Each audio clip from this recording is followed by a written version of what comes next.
राम कृष्ण हरी. भक्ती ही भगवान परमात्म्याची ओळख करून देणारी सखी जरी असली तरी देखील भक्ती ही नेहमी डोळस असावी. कारण याविषयी माऊली ज्ञानोबा त्यांच्या ज्ञानेश्वरीमध्ये असं म्हणतात की आंधळे या गरुडाचे पांख आहाती ते कवना उपयोगा जाती तैसे सत्कर्माचे उपखे ठाती ज्ञानेवी. जर आपण ज्ञानाशिवाय भक्ती करू लागलो तर त्या भक्तीचा उपयोग काहीच होणार नाही. का होणार नाही तर गरुड हा अतिशय बलवान असा पक्षी आहे आणि त्याच्या पंखामध्ये खूप बळ आहे, परंतु तो गरुड आंधळा आहे. मग या आंधळ्या गरुडाचे पंख कोणाला उपयोगाला जाऊ शकतात का? नाही.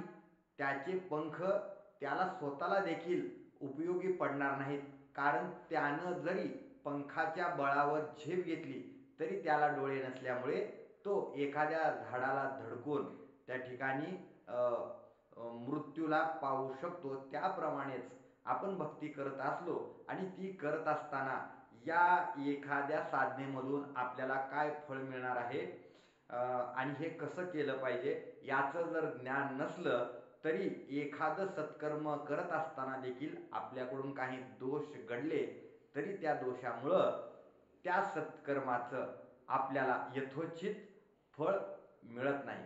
म्हणून सांगितलं सत्कर्माचे उपके ठाती ज्ञानेविन.